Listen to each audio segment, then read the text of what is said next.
Businessman Opinion.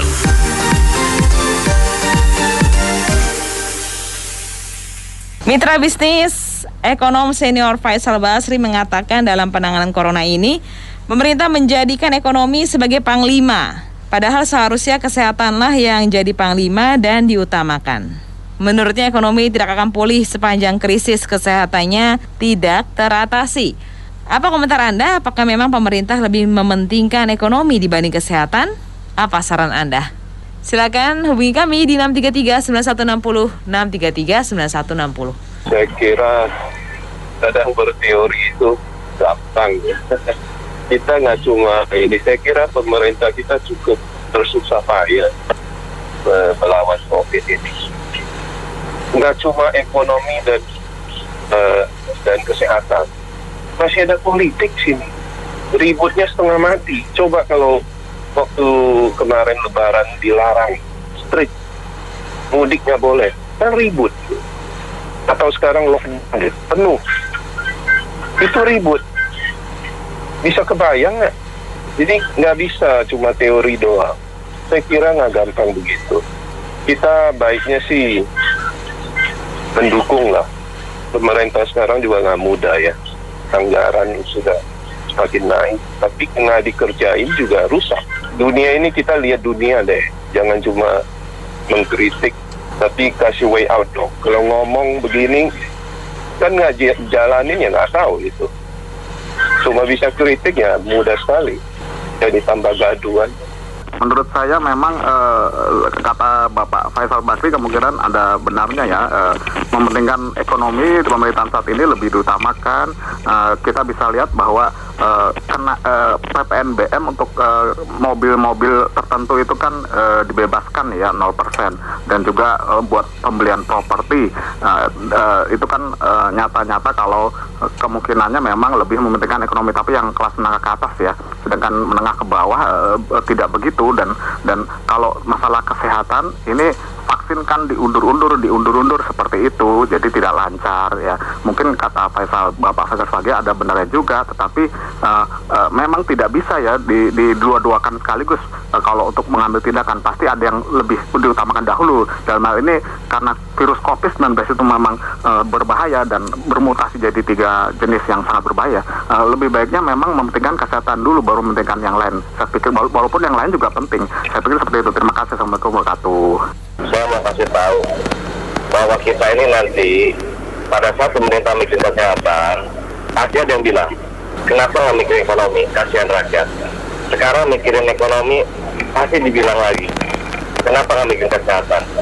Seperti itulah kita manusia. Terima kasih. Saya bingung ya dengan bangsa ini. Kok nggak ada yang NKRI beneran? Misalnya kalau berkuasa nggak mau mendengarkan kritikan orang, tapi kalau tidak berkuasa ngeritik terus, salah benar dikritik. Dan bangsa ini adalah bangsa yang paling pandai mengkritik, tapi do nothing. Contoh, Perdana Menteri Singapura mengatakan kita harus hidup dengan corona. Sebenarnya Pak Jokowi itu sudah mengatakan itu di tahun 2020. Kita harus hidup berdampingan dengan corona. Jadi tetap kenakan protokol kesehatan dan hidup bersama berdampingan dengan corona. Artinya tetap aktif, tapi jangan lupa bahwa masih ada pandemi. Mudik juga nggak tahu diri, nggak mau partai protokoler kesehatan, lalu sekarang dalam keadaan berantakan, nyalainnya pemerintah lagi. Kalau disalahin nggak mau, padahal kan pemerintah udah antisipasi jauh-jauh sebelumnya. Pertanyaan saya berikutnya, baca nggak sih di jurnal-jurnal luar negeri bahwa kenapa Indonesia yang berkiblat kepada Amerika tetapi tidak pernah mengkritik kegagalan Amerika. Contoh, di Surabaya gara-gara Madura di stop akibat zona hitam. Di stop itu bukan berarti nggak boleh masuk ke Surabaya, tapi diperiksa dan bebannya itu masuk ke Surabaya loh. Beban kalau kamu terpapar dan sebagainya dirawat di Surabaya. Kan sial dong Surabayanya sebenarnya. Tapi yang namanya orang Madura nggak tahu diri, lalu demo dan merusak semua yang ada di Pegatan Suramadu. Itu kalau di Amerika, ya, ditembak oleh polisi. Tapi kenapa polisi kita nggak mau nembak? Nanti Komnas HAM yang turun, ya kan? Karena Indonesia melanggar HAM. Tapi kalau Amerika melanggar HAM, kenapa kita nggak pernah mengkritik? Lalu coba baca data di jurnal Amerika yang ditulis oleh orang bule. Kita itu jauh lebih baik daripada jurnal, daripada kondisi di Amerika. Kok malah kita yang dijelek-jelekin terus, tidak dibantu, bahkan mencaci maki terus. Makasih. Kalau saya kasih pendapat ya, kalau menurut saya sih apa yang udah dilakukan pemerintah itu udah bagus. Cuman yang susah tuh pelaksanaan di lapangan, masih kurang ketat. Kalau yang nggak pakai masker atau apa nggak ada ketegasan gitu. Udah gitu disuruh jangan mudik. Kalau sebenarnya kalau dituruti semuanya tuh nggak napa-napa bagus ya. Kalau kita hanya merhatiin kesehatan nggak merhatiin ekonomi, itu yang paling kasihan tuh kelompok menengah bawah. Sekarang aja udah banyak yang di PHK. Kalau terus di lockdown atau apa, itu yang mau kasih hidup mereka siapa? Kalau yang duitnya banyak sih nggak apa-apa, yang kasihan tuh menengah bawah. Jadi menurut saya sebaiknya kesehatan dan ekonomi itu harus seimbang, ikutin protokol kesehatan itu yang diperketat gitu aja. Nah, jadi kalau saya mau opini dari Pak Faisal Basri punya bicara itu kayaknya aneh ya, karena sering banget nyerang kinerja Pak Jokowi. Sekarang kita bilang kalau ekonomi, sebenarnya tujuan tuh bukan ekonomi. Covid sama ekonomi itu harus berbarengan, nggak bisa. Nggak mungkin kita duluin kesehatan dan ekonominya ditinggalkan tuh nggak mungkin.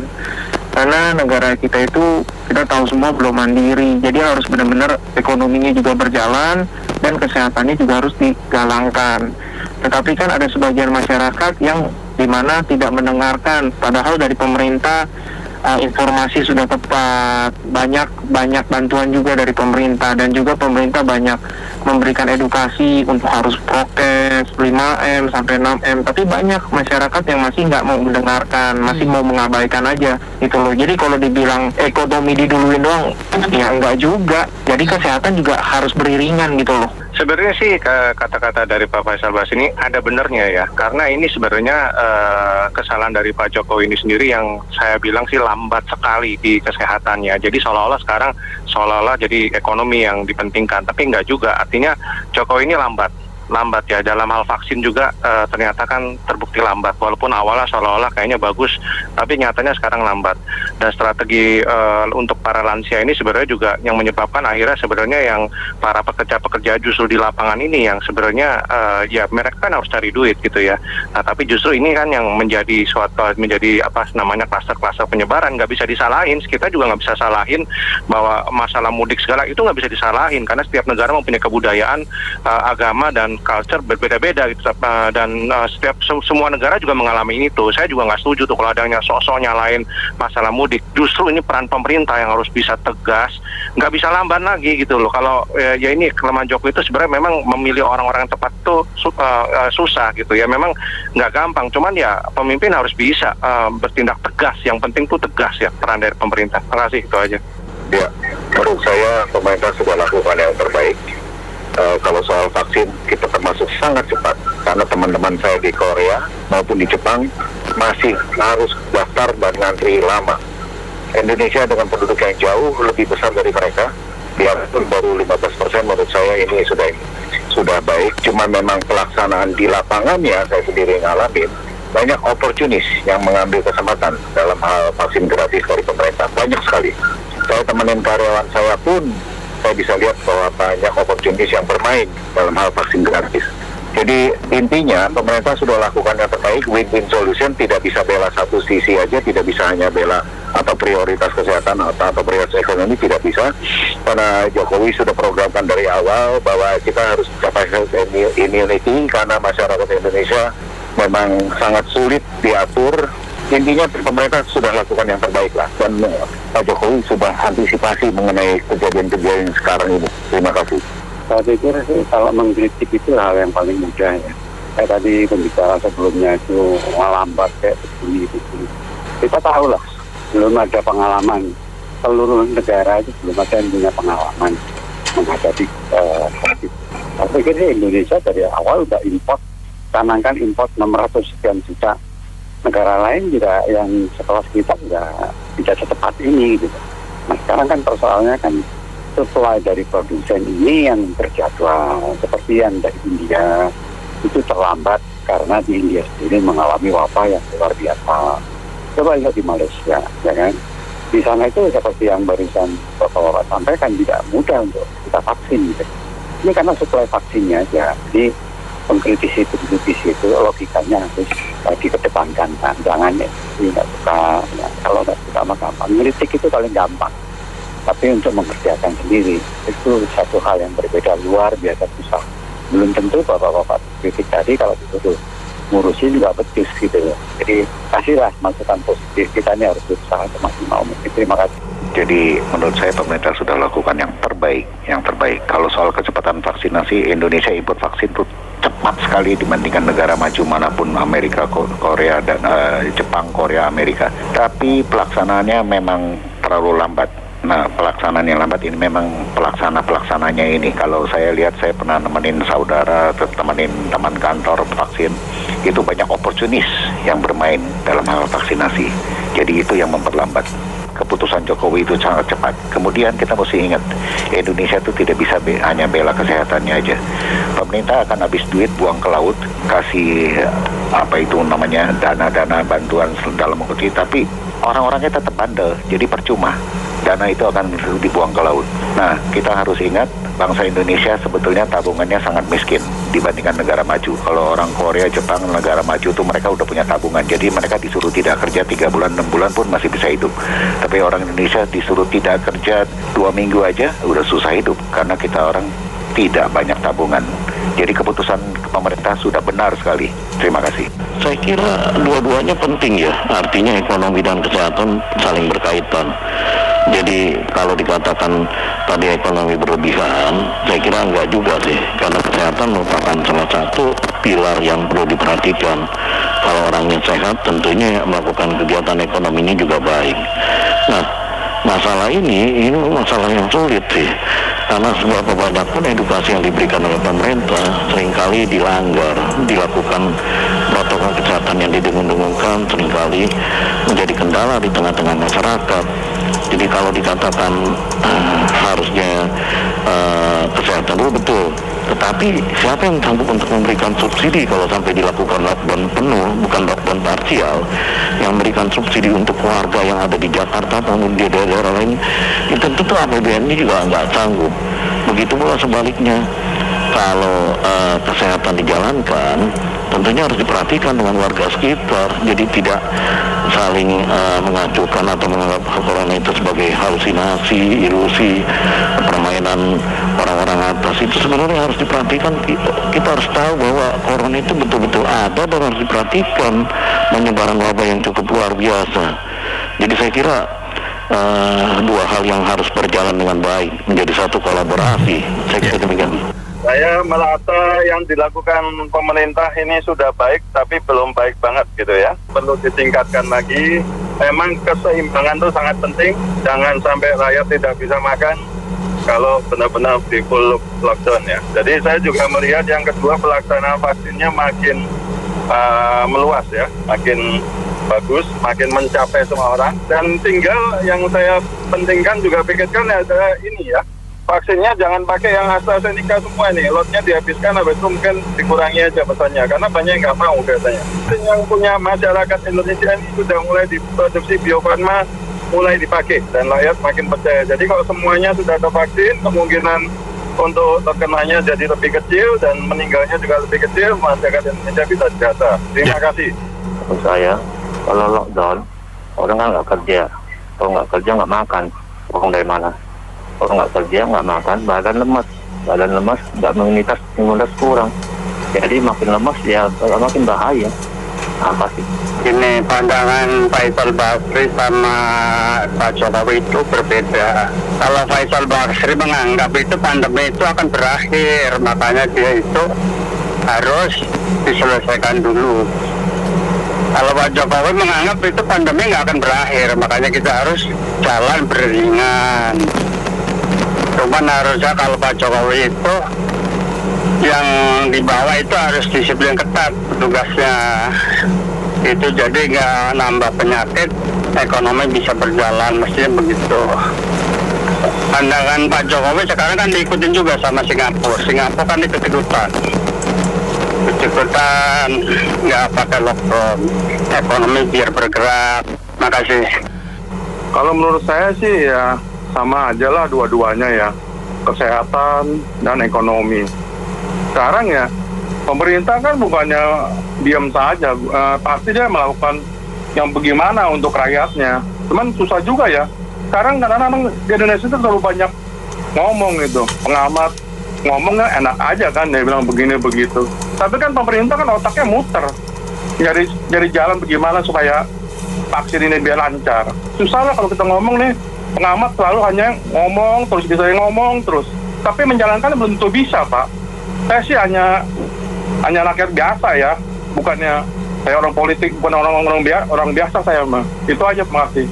Saya ingin menyampaikan sebagai profesional tapi sebagai mantan birokrat. Jadi saya mempelajari semuanya ini, Bapak-bapak dan para pendengar semuanya, bahwa apa yang dilakukan oleh pemerintah sesungguhnya juga sudah melibatkan para pakar sesungguhnya. Kami juga menyadari bahwa tenaga kesehatan itu sangat terbatas. Membangun jembatan, membangun bangunan, gedung bisa tepat 3 bulan selesai. Tapi membangun tenaga kesehatan, dokter, perawat, ahli-ahli, anestesi, laboratorium itu tahunan. Dan sekarang udah pada kelelahan.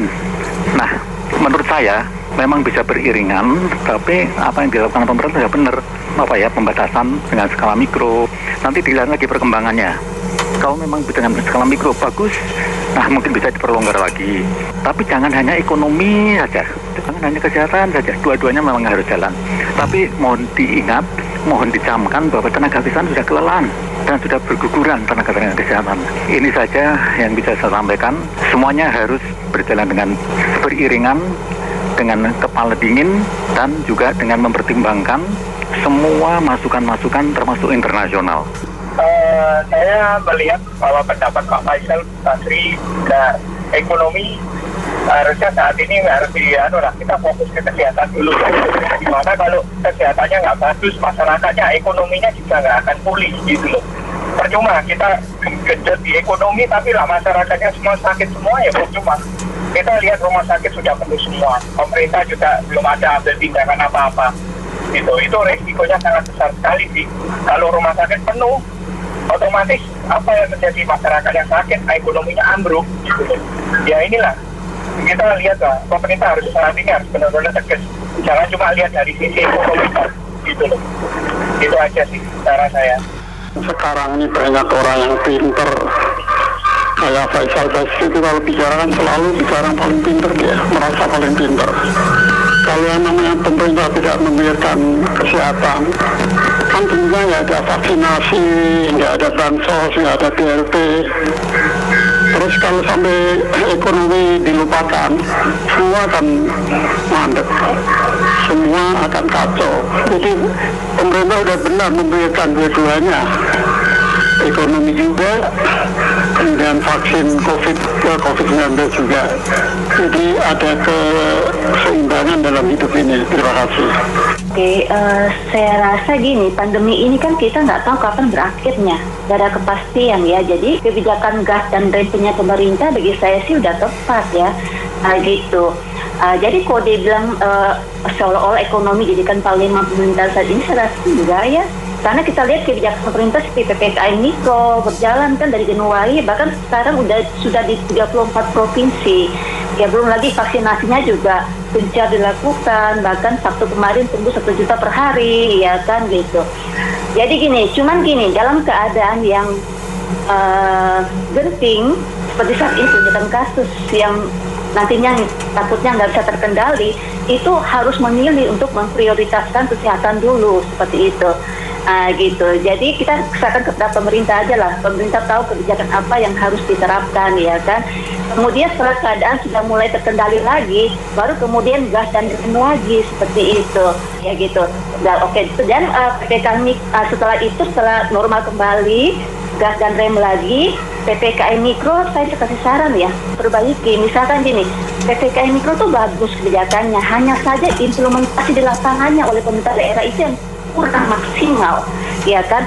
Dan lagi juga kalau misalkan mau menyerahkan kepada masyarakat tentang kesadaran untuk disiplin protokol kesehatannya, itu nggak bisa karena nggak semua masyarakat punya kesadaran seperti itu.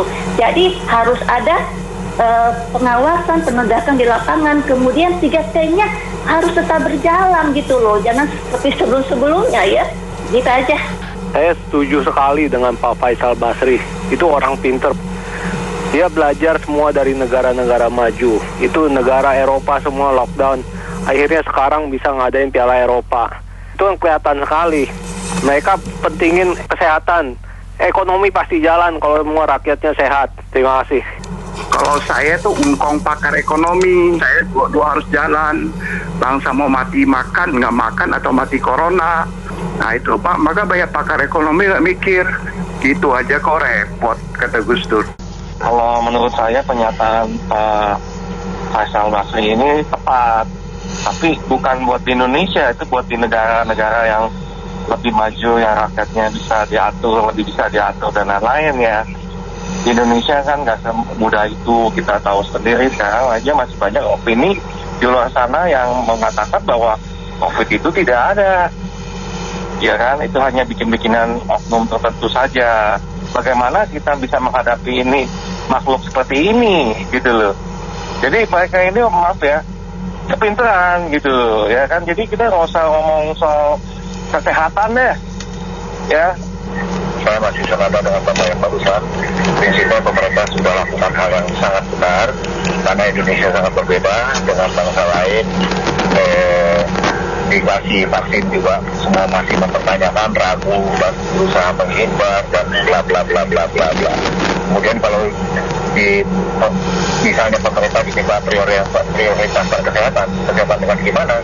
Vaksinnya aja ditolak, masih banyak yang menolak vaksin, terus tidak percaya dengan adanya corona dan bla bla bla bla, bahwa itu isu global. Jadi pemerintah disuruh keluar duit terus menyehatkan orang-orang seperti itu sama aja dengan buang duit ke laut. Jadi pemerintah sudah benar sekali. Dan Indonesia, kalau saya bandingkan dengan teman-teman saya di Amerika, Korea, dan Jepang, Indonesia sangat cepat mengambil keputusan mengenai impor vaksin. Mereka tuh lebih lambat, cuman pelaksanaannya mereka jauh lebih cepat. Karena pelaksanaan di Indonesia banyak oportunis. Kalau kita pergi ke tempat vaksinasi, banyak oportunis. Ada tawaran begitu-begitu, tawaran dari orang-orang tertentu. Demikian, terima kasih. Ya, Pak Faisal Basri jangan bawa teori-teori dari kampus. Itu pemerintah sudah benar. Indonesia itu beda dengan bangsa lain. Kita nggak bisa lockdown total. Banyak orang cari makan hari ini, kerja untuk makan hari ini. Dan Indonesia nggak punya dana pemerintah untuk support mereka. Jadi sekarang ini adalah memang sudah yang paling ideal. Kita nggak bisa terlalu ideal seperti lockdown total seperti itu yang diinginkan Pak Faisal Basri. Jadi pemerintah udah benar. Ya, kita mesti lihat kondisi negara kita seperti apa, nggak bisa meniru-niru saja. Terima kasih. Beginilah Pak Faisal Basri yang dulu sangat saya kagumi. Saat ini kita tidak bisa mencari siapa yang salah. Bahwa kondisi sudah seperti ini, biarkanlah pemerintah bekerja dengan memberikan yang terbaik. Berikanlah ide-ide konstruksi. Yang konstruksi, jangan apa-apa yang dilakukan pemerintah salah semua. Nanti kalau pemerintah kasih lockdown dan sebagainya, utangnya naik, cari salah lagi. Ini maunya yang kayak gitu, tapi kemudian utang naik dipersalahkan lagi. Jadi tidak pernah memberikan solusi apa sih yang harus dilakukan oleh pemerintah. Ya, tirulah Pak Hatip Basri itu, selalu kasih solusi, kasih pandangan yang konstruktif. Terima kasih. Ya, nggak ada yang salah, nggak ada yang benar. Memang Pak Faisal juga saya kenal, saya rekan baik juga. Yang pasti saya percaya juga usulan Pak Faisal itu memang harus diutamakan kesehatan juga. Tapi kalau kita lihat memang susah diatur rakyat kita ini. Ada istilah makan nggak makan yang penting ngumpul. Jadi kalau kita lihat saat ini bukannya pemerintah juga nggak bekerja dengan baik, tapi kita lihat juga banyak dana dikorupsiin kayak bansos. Jadi yang penting pemerintah harus fokus juga kepada hukum nih. Tegas kalau memang melanggar prokes harus tegas juga. Kelihatannya kenyataannya banyak pejabat di daerah yang masih melanggar prokes tapi tidak ditindak. Terima kasih. Iya, kalau menurut saya itu banyak omongnya aja, nggak ada kerjaan. Kasih dong solusinya, jangan komentar yang merugikan pemerintah aja gitu Pak. Saya rasa itu cukup. Terima kasih.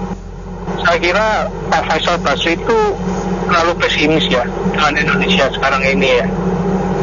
Kan kita lihat sekarang ini kita lagi struggle untuk COVID kan. Bukan itu harus balance sih antara keduanya. Saya kira juga salah sih untuk ini. Terima kasih.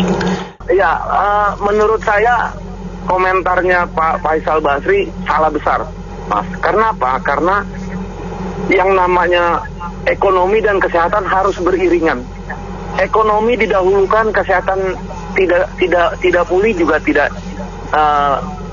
bagus. Dan kesehatan pulih, ekonomi hancur juga nggak akan bagus. Bekerja buat kita gitu loh. Jadi kalau dilihat saat ini, ya pemerintah tidak menempatkan ekonomi atau kesehatan sebagai panglima. Mereka menempatkan dua-duanya. Karena kalau pengamat sih kan bebas, dia berkomentar apa aja, mengkritik pemerintah, tapi nggak memberikan solusi apapun buat pemerintah. Tugas pengamat ya memang untuk mengkritik. Tapi ya kalau kita lihat pemerintah sudah berjibaku, sudah mengeluarkan anggaran yang besar untuk penanganan COVID. Yang bisa kita lakukan adalah mendukung pemerintah agar ekonomi dan kesehatan bisa pulih. Tidak memberikan pilihan apa yang harus dilakukan, memperbaiki kesehatan atau ekonomi. Jadi ya ayo mari sama-sama kita dorong pemerintah untuk kita dukung pemerintah untuk terus memperbaiki ekonomi dan kesehatan. Terima kasih. Ya, ini kebetulan topiknya mengenai opini Pak Faisal Basri. Saya ini pendengar setia Paseken.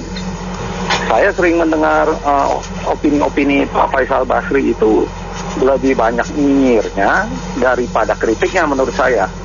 Dan saya juga agak menyayangkan ya Pas FM mencari narasumber yang seperti itu gitu loh. Saya rasa komentar-komentar Pak Faisal Basri itu lebih ke arah nyinyir daripada kritik ya. Tadi terlihat dari penelpon-penelpon sebelumnya yang hampir semuanya itu ya tidak sependapat dengan Pak Faisal Basri. Saya rasa demikian, terima kasih. Baik, terima kasih. Mitra Bisnismen Opini untuk kali ini. Terima kasih banyak atas partisipasinya. Saya Anita Wijaya.